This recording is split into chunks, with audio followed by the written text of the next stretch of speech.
রংপুর মহানগরীর বেশিরভাগ ফুটপাত চলে গেছে হকারদের দখলে, কিছু গেছে সড়কের পাশে স্থায়ী দোকানের রাখা বিভিন্ন জিনিসপত্রের দখলে। একদিকে সড়কগুলো প্রয়োজনের তুলনায় অনেক সরু, অন্যদিকে ব্যবসায়ীদের দখলে ফুটপাত। এতে পথচারীদের চরম ভোগান্তিতে পড়তে হচ্ছে। ভুক্তভোগীদের অভিযোগ, সিটি কর্পোরেশন কর্তৃপক্ষের তদারকি না থাকায় ব্যবসায়ীরা এমন সুযোগ নিচ্ছে। এ বিষয়ে আরও বিস্তারিত জানাতে রংপুর থেকে সরাসরি যুক্ত হচ্ছেন সহকর্মী আশিকুর রহমান। ডিফেন্স, ফুটপাত দখলের বিষয়ে কি বলছে সিটি কর্পোরেশন কর্তৃপক্ষ? কোনো ধরনের উদ্যোগ নিয়েছে কিনা বিস্তারিত জানাবেন। সোহেল রানা, সিটি কর্পোরেশন সাধারণত এই যে অবৈধ স্থাপনাগুলো রয়েছে, বিশেষ করে ফুটপাত দখল সহ শহরকে যানজট মুক্ত রাখার জন্য এই বিষয়গুলো কিন্তু তারাই তদারকি করে। ঠিক আমি আজকে রংপুরে এই যে জায়গাটিতে দাঁড়িয়ে আছি, আমি যদি একটু দেখানোর চেষ্টা করি তাহলে একদম সিটি কর্পোরেশনের সামনেই দাঁড়িয়ে আছি। যদি বলা চলে যে ঠিক একটা অকার্যকর প্রতিষ্ঠানে পরিণত হয়েছে এই মুহূর্তে রংপুর সিটি কর্পোরেশন। বিশেষ করে যদি বলা চলে যে সিটি কর্পোরেশনের সামনেই যে ফুটপাত গুলো রয়েছে সেগুলোই কিন্তু বেদখল হয়ে আছে, অথচ কিন্তু তারা কোনো ধরনের উদ্যোগ বা ব্যবস্থা তারা নিচ্ছেন না।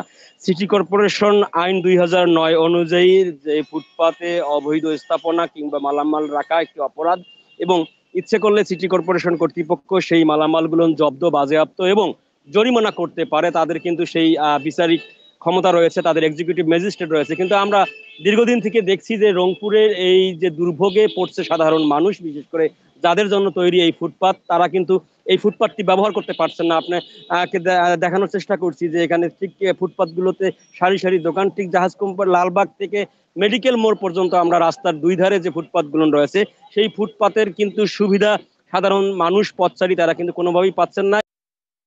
রাস্তাগুলো না আঁটো-সাঁটো, অনেকখানি সরু, এবং এই আঁটো-সাঁটো রাস্তার মাঝেই আবার ফুটপাত যখন ব্যবহার করতে পারে না, তখন কিন্তু সীমাহীন দুর্ভোগে পড়তে হচ্ছে এই পথচারীদের। বিশেষ করে স্কুলগামী শিক্ষার্থী সহ সাধারণ মানুষ যারা অতি প্রয়োজনে পায়ে হেঁটে চলাচল করে, তাদের কিন্তু সেই হেঁটে চলারও রাস্তাটুকু রাখছেন না। এই বিভিন্ন হকার থেকে শুরু করে যারা রাস্তার সাথে যাদের দোকান রয়েছে, তারাও তাদের কিন্তু বিভিন্ন মালামালগুলো, হার্ডওয়্যার থেকে শুরু করে আমরা ক্রোকোডাইলসের দোকানগুলো দেখেছি, তাদের মালামালগুলো এই ফুটপাতে কিন্তু টেবিলের উপরে রেখে সাজিয়ে দেওয়া আছে। এছাড়া তো ভ্যান গাড়িতে মালামাল বিক্রির একটা প্রবণতা রয়েছে। আমরা এখন তো সকাল, এই যত বেলা গড়াবে ততই কিন্তু হকারদের দখলে চলে যাবে। সেই সাথে একদম ফুটপাতের সাথে লাগোয়া দোকানগুলো কিন্তু তাদের টেবিল বের করে সেখানে মালামাল রেখে সাজিয়ে তারা কিন্তু এই পথচারীদেরকে দুর্ভোগে ফেলে প্রতিনিয়ত। তো আমরা কথা করার চেষ্টা করেছি যে এখন সিটি কর্পোরেশনের দায়িত্বে যিনি রয়েছেন, বিভাগীয় কমিশনার, প্রশাসকের দায়িত্বে, তিনি এই ব্যাপারে আমাদের সঙ্গে আমরা কথা বলার চেষ্টা করছি। তিনি আমাদের সঙ্গে কথা বলেননি। তবে তারা যারা এই দায়িত্বে রয়েছেন, যারা এই সকল অবৈধ স্থাপনা দেখেন, আমরা তাদের সঙ্গে কথা বলার চেষ্টা করেছি। তারা যেমনটি বলছেন, তারা প্রায় এটা সতর্কতামূলক একটি মাইক বের করেন, প্রচারণা চালান, কিন্তু সেই প্রচারণায় আদৌ কোনো কাজ হচ্ছে না। ভুক্তভোগীরা যেমনটি দাবি করছেন যে এখানে শক্ত মনিটরিং এবং শক্ত অভিযান চালাতে হবে, যাতে করে মোবাইল কোর্ট চালাতে হবে, যাতে করে এই ফুটপাতগুলোকে দখলমুক্ত রাখা যায়, তাতে করে অনেকখানি দুর্ভোগ কমবে মহানগরবাসী।